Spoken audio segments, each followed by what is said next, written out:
Malayali star hero ఉన్ని ముకుందన్పై పోలీసులు case నమోదు చేశారు. తనపై దాడి చేశారని ఆరోపిస్తూ ఆ హీరో మేనేజర్ విపిన్ కుమార్ పోలీసులకు ఫిర్యాదు చేసినట్లు సమాచారం.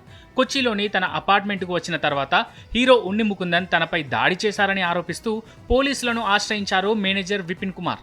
కొంతకాలంగా అతడి నుంచి తీవ్ర వేధింపులు ఎదుర్కొంటున్నట్టు ఫిర్యాదులో పేర్కొన్నారు. దీంతో అతడి ఫిర్యాదు ఆధారంగా పోలీసులు ఉన్ని ముకుందన్పై కేసు నమోదు చేశారు. ఇక ఇటీవల మరో హీరో టొవినో థామస్ కొత్త చిత్రం నరివెట్టును ప్రశంసిస్తూ సోషల్ మీడియాలో పోస్ట్ చేశాడు manager Vipin Kumar.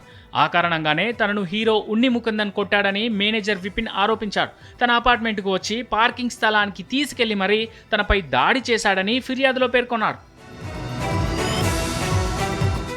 Marco cinema తర్వాత అతడికి కొత్తగా అవకాశాలు రాకపోవడంతో కొన్ని రోజులుగా ఉన్ని ముకుందన్ మానసిక సంఘర్షణకు గురయ్యారని, అదే సమయంలో తాను మరో హీరో సినిమాను ప్రశంసించడంతో తనపై దాడి చేశాడని అన్నాడు విపిన్ కుమార్. ఉన్ని ముకుందన్ తన సిబ్బందితో ఇలాగే ప్రవర్తిస్తారని ఆరోపించాడు. ఇక ఈ విషయం పక్కకు పెడితే విపిన్ 6 సంవత్సరాలుగా ఉన్ని ముకుందన్ మేనేజర్గా పనిచేస్తున్నాడు. 18 ఏళ్లుగా తాను ఇండస్ట్రీలో ఉన్నాడు. ముకుందన్ కంటే ముందు చాలామంది హీరోల దగ్గర పనిచేశాడు.